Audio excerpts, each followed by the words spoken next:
محترم عزیز ساتھیوں و پیارے دوستوں، حضرت فاطمہ الزہرا رضی اللہ تعالی عنہا کی کنیزوں، السلام علیکم ورحمۃ اللہ تعالی وبرکاتہ۔ آج ہم حاضر ہوئے ہیں حضرت موسیٰ علیہ السلام کی لاٹھی کا کمال لے کر۔ ملاحظہ کریں گے کہ حضرت موسیٰ علیہ السلام کی لاٹھی کا کمال کیا تھا؟ جنتی لاٹھی۔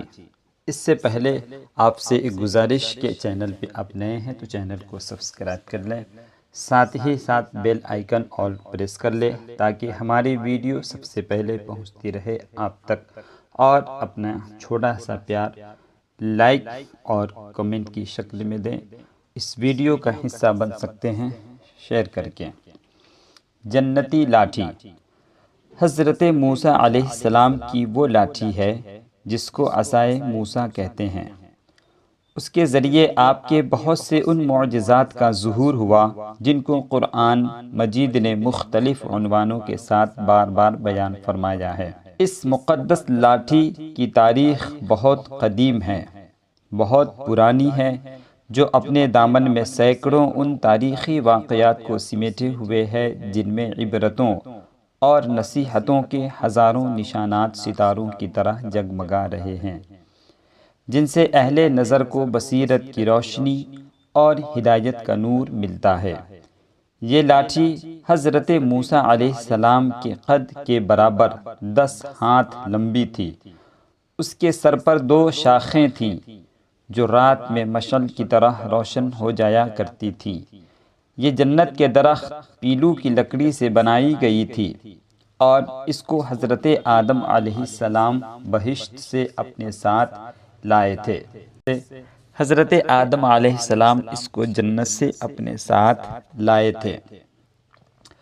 چنانچہ حضرت سید علی حجوری علیہ الرحمہ نے فرمایا، حضرت آدم علیہ السلام کے ساتھ عود خوشبودار لکڑی، اور حضرت موسیٰ علیہ السلام کا عصا جو عزت والی پیلو کی لکڑی کا تھا، انجیر کی پتیاں جس سے حضرت آدم علیہ السلام نے اپنے جسم کو چھپایا تھا، حجر اسود جو اس وقت مکہ معظمہ میں ہے، خانہ کعبہ میں نصب ہے جسے دنیا جنتی پتھر کہتی ہے، اور نبی معظم حضرت سلیمان علیہ السلام کی انگوٹھی، یہ 5 چیزیں جنت سے اتاری گئی ہیں۔ حضرت آدم علیہ السلام کے بعد یہ مقدس عصا حضرات انبیاء کرام علیہم السلام کو یکے بعد دیگرے بطور میراث کے ملتا رہا، یہاں تک کہ حضرت شعیب علیہ السلام کو ملا جو قوم مدین کے نبی تھے۔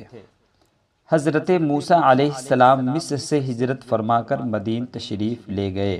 حضرت شعیب علیہ السلام نے اپنی صاحبزادی حضرت بی بی صفورہ رضی اللہ تعالی عنہا سے آپ کا نکاح فرما دیا، اور آپ 10 برس تک حضرت شعیب علیہ السلام کی خدمت میں رہ کر آپ کی بکریاں چراتے رہے۔ اس وقت حضرت شعیب علیہ السلام نے حکم خداوندی کے مطابق آپ کو یہ مقدس عصا عطا فرمایا تھا۔ پھر جب آپ اپنی زوجہ محترمہ کو ساتھ لے کر مدین سے مصر اپنے وطن کے لیے روانہ ہوئے اور وادی مقدس مقام طویٰ میں پہنچے تو اللہ تعالیٰ نے اپنی تجلی سے آپ کو سرفراز فرما کر منصب رسالت کے شرف سے سر بلند فرمایا۔ اس وقت اللہ تبارک و تعالیٰ نے آپ سے جس طرح کلام فرمایا، قرآن مجید نے اس کو اس طرح بیان فرمایا ہے۔ وَمَا تِلْكَ بِيَمِينِكَ يَا مُوسَىٰ قَالَ هِيَ عَصَايَ أَتَوَكَّأُ عَلَيْهَا وَأَهُشُّ بِهَا عَلَىٰ غَنَمِي وَلِيَ فِيهَا مَآرِبُ أُخْرَىٰ۔ اور یہ تیرے داہنے ہاتھ میں کیا ہے اے موسیٰ؟ عرض کی، یہ میرا عصا ہے، یہ میری لاٹھی ہے، میں اس پر ٹیک لگاتا ہوں، اس کا تکیہ بناتا ہوں، اور اس سے اپنی بکریوں پر پتے جھاڑتا ہوں، اور میرے اس میں اور بہت سے کام آتا ہے یہ لاٹھی۔ معارب اخرى، دوسرے کاموں کی تفسیر میں حضرت علامہ ابو البرکات عبداللہ بن احمد نصفی علیہ الرحمہ نے فرمایا کہ مثلاً اس کو ہاتھ میں لے کر اس کے سہارے چلنا، اس سے بات چیت کر کے دل بہلانا، دن میں اس کا درخت بن کر آپ پر سایہ کرنا، رات میں اس کی دونوں شاخوں کا روشن ہو کر آپ کو روشنی دینا، اس سے دشمنوں، درندوں اور سانپوں اور بچھوؤں کو مارنا، کنویں سے پانی بھرنے کے وقت اس کا رسی بن جانا اور اس کی دونوں شاخوں کا ڈول بن جانا، بوقت ضرورت اس کا درخت بن کر حسب خواہش پھل دینا، اس کو زمین میں گاڑ دینے سے پانی نکل پڑنا وغیرہ۔ حضرت موسیٰ علیہ السلام کی لاٹھی کا یہ کمال تھا۔ حضرت موسیٰ علیہ السلام اس مقدس لاٹھی سے مذکورہ بالا کام نکالتے رہے۔ حضرت موسیٰ علیہ السلام اس مقدس لاٹھی سے اس طریقے کا کام لیتے رہے، یعنی حضرت موسیٰ علیہ السلام کو جب سہارے کی ضرورت پڑی تو آپ نے اس لاٹھی کا سہارا لیا۔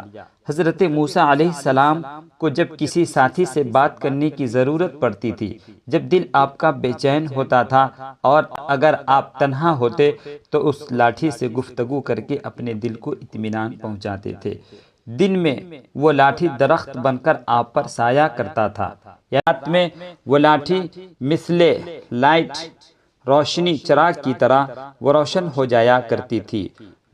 دن میں وہ لاٹھی درخت بن کر آپ پر سایہ کرتی تھی اور حضرت موسیٰ علیہ السلام اس لاٹھی کے ذریعے دشمنوں کو مات دیا کرتے تھے۔ حضرت موسیٰ علیہ السلام کی لاٹھی کا وہ کمال بچھوؤں اور سانپوں کو کس طریقے سے کھایا آپ آگے ملاحظہ کریں گے۔ جب حضرت موسیٰ علیہ السلام کو پانی نکالنے کی ضرورت پڑتی تو کنویں میں آپ اس لاٹھی کو ڈالتے، وہ لاٹھی رسی اور اس کے ماتھے پہ دو سر جو بنے ہوئے تھے وہ ڈول کی شکل اختیار کر لیتا تھا۔ حضرت موسیٰ علیہ السلام کو جو ضرورت محسوس ہوتی آپ اس لاٹھی سے پا لیتے تھے۔